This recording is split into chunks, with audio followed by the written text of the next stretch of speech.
정부는 현재의 방역 상황을 매우 엄중하게 보고 좀 더 강력한 사회적 거리두기 강화 조치를 시행하고자 합니다.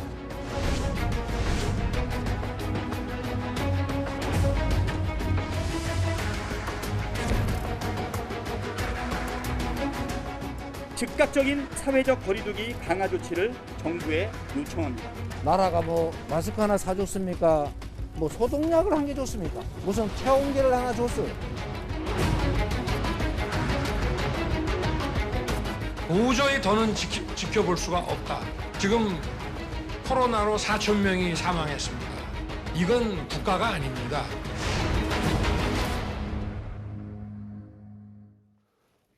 예, 저희가 준비한 1위가 나왔습니다.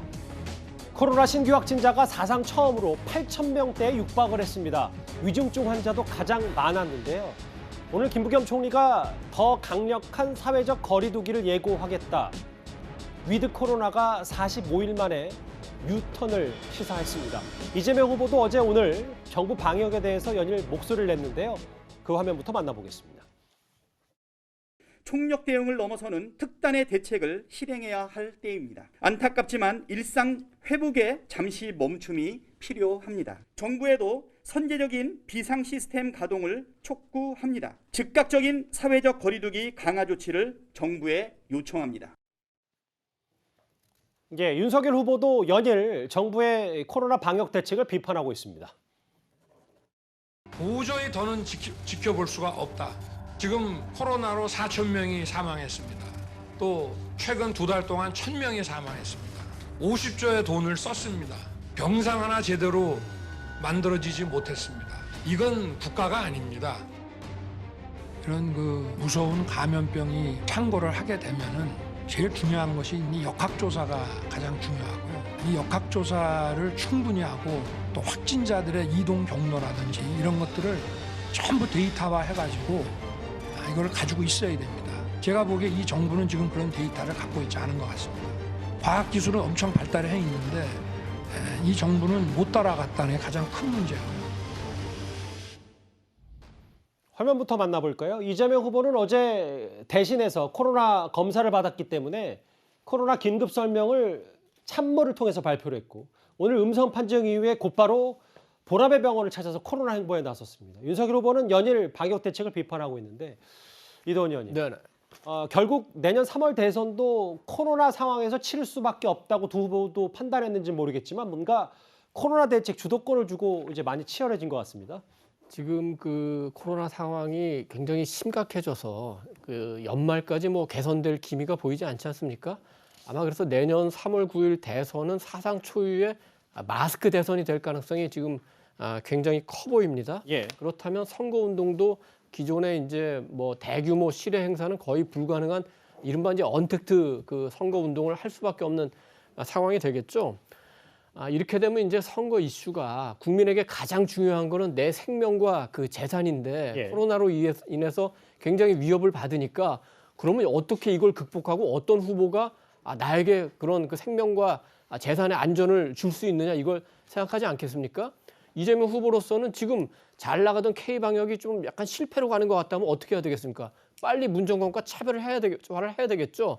그래서 대통령이 없는 상황에서도 빨리 그 거리두기 하고 뭐 여러 가지 그 조치들 소상공인 관련된 조치도 내고 하면서 조금은 그 문정부와 차별화하면서 본인이 그 경기도지사 때 코로나 그 앞장서서 열심히 그 막기 위해서 여러 가지 노력했다 이런 부분은 이제 부각하고 싶은 거고 윤석열 후보는 명백하게 현 정부가 코로나 대응에 실패했기 때문에 그 부분을 직접 그 공격하면서 이거는 정권 교체의 또 다른 요인이다. 이렇게 집중 공격하는 한편으로는 이미 내놓았던 50조 패키지 거기에 이제 김종인 그 위원장이 100조 패키지로 늘렸습니다만 이런 부분을 이제 부각하는 거고 내년 선거 때까지 어느 후보가 어느 선대위가 어느 당이 이 코로나와 관련된 정책 패키지를 잘 놓느냐에 따라 가지고 우리 국민의 그 선택이 달라질 수 있다 이렇게 생각합니다.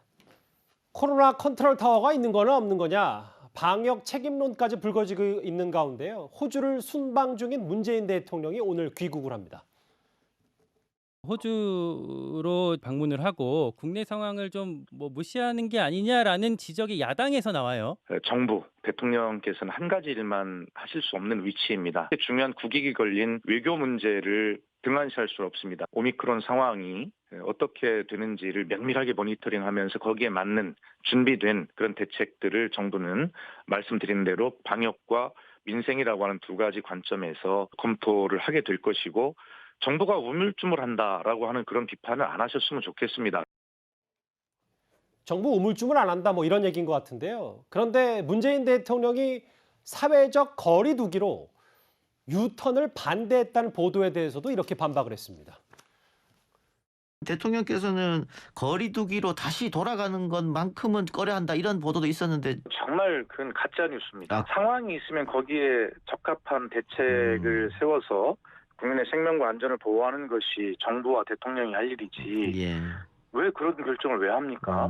그리고 그건 전혀 사실이 아닙니다. 예. 일요일 날 아침에 출발을 하셨는데 대통령은 토요일 날 오후에 국무총리, 그다음에 복지부 장관, 질병청장을 차례로 20분 이상 다 통화를 하셨습니다. 예. 그래서 하실 수 있는 지시와 당부와 이런 거 다 하셨고요. 방역 당국이 거리두기 강화를 건의했지만 문재인 대통령이 유턴, 후퇴 안 된다며 강력 반대했다. 이걸 가짜 뉴스라고 청와대에서는 밝혔거든요. 이게 진짜 뉴스이냐 가짜 뉴스이냐가 중요한 게 아니라요. 앞서도 지적이 나왔지만 지금 8,000명 가까운 확진자들이 나오고 있고 2달 사이 사망자가 폭증하고 있고 중증 환자조차도 병상이 없어서 제대로 치료를 받지 못하고 있는 이 시국에 문재인 대통령이 호주에 가서 도대체 뭘 하고 있는지 모르겠습니다. 대통령이 한 가지 일만 할 수 없다는 박소연 수석의 말에 반문을 하고 싶어요. 지금 상황에서 코로나 위기 대응보다 중요한 일이 뭐가 있습니까? 그리고 호주에서 그렇다면 이 코로나 상황에 대통령이 대응하는 것보다 중요한 국민들이 납득할 만한 어떤 성과를 가지고 와서 국민들에게 설명하실 겁니까? 아무것도 없지 않습니까? 날아다니면서 해묵은 종전선언 이야기하면서 무시당하는 게 코로나 대응보다 더 중요한 일입니까? 그리고 사실 지난해 4월 총선에서 우리 국민들이 180석 압도적인 여당을 만들어준 것은 민주당이 잘해서가 아니라 그때도 코로나 위기 상황에 민주당이 잘하라고 정부 여당에 힘을 실어줬던 것이죠. 그로부터 1년 6개월이 지났습니다. 그런데 어떻게 된 게 지난 총선보다 코로나 상황이 훨씬 더 심각해져 있고요. 우리 국민과 자영업자들의 인내로 만들어준 시간을 어떻게 날렸는지 모르겠습니다. 그동안 중증 환자 병상이나 코로나 전용 병상 설치했어야죠. 손 놓고 있다가 이제 괜찮아졌다 K방역 자화자찬하다가 갑자기 10,000명 가까운 수준으로 확진자가 폭증하고 있는데 지금 뭐 뇌졸중 재활병원이나 코로나 이외에 다른 중환자 병원에서도 200병상 이상이 되는 곳에서는 코로나 전용 병실을 마련하라는 정부의 지침이 내려왔다고 합니다. 그러면 그동안 정부가 손 놓고 있어서 병상 마련 못한 그 유탄을, 그 피해를 다른 병으로 고생하고 있는 중환자들이 져야 되는 거예요. 이 같은 총체적 의료보건 부실에 대해서 문재인 대통령이 당장이라도 전용기 타고 돌아와서 저는 국민들 앞에 석고대죄하셔야 된다고 생각을 합니다. 반론도 좀 들어봐야 될 것 같은데요. 제가 볼 때 석고대죄까지 해야 될 문제인지 정확히 모르겠고요. 오늘 뭐 돌아오셔서 거기에 대한 조치를 취한다고 얘기를 하는 건데 저는 뭐 야당 입장에서 그럴 수 있다고 생각을 분명히 합니다. 근데 적어도 방역과 경제라고 하는 두 가지 문제가 분명히 있는 거 아니겠습니까? 어떻게 하나만 얘기할 수 있겠습니까? 계속 예를 들면 야당에서 방역만 얘기하라고 얘기하는데 그러면 방역만 한다고 얘기해가지고 자영업자들 아무런 활동도 못하게 하면 그분들 어떻게 할 겁니까? 당장 그 이재명 후보가 같이 하자고 분명히 얘기했지 않습니까? 그랬더니 그 문제는 지금 문제가 아니다. 당선이 되고 난 다음에 해야 된다 이렇게 말씀하신 분 측에서 그렇게 말씀하시는 건 문제가 있다는 생각이 드는 거고요. 말씀하신 것처럼 비상하게 대응을 해도 선제적으로 대응하는 시스템 가동할 필요가 분명히 있는 거죠. 그리고 정부가 잘못한 것도 분명히 있습니다. 왜냐하면 10,000명의 확진자가 나온다고 하더라도 큰 문제가 없다고 얘기했었어요. 그럼에도 불구하고 말씀하신 병상의 문제도 분명히 있는 거고 의료 체계에도 분명히 문제가 있는 거고 그다음에 사망자도 급증하는 상황이 발생했기 때문에 이재명 후보 같은 경우 그 문제도 문제 제기하는 거죠. 정부가 그렇게 얘기했으면 거기에 대한 책임을 져야 되는 것 아니냐라고 하는 문제 제기를 했다라는 생각이 드는 거고요. 저는 그리고 또 하나는 계속 정부에서는 적절한 보상만 얘기해요. 그러니까 거리두기 하면서 왜 적절한 보상만 얘기합니까? 과감한 보상을 해야 되는 거 선제적으로 이 얘기를 안 하니까 이재명 후보는 계속 그 두 가지 문제를 제기하고 있다는 생각이 드는 거고요.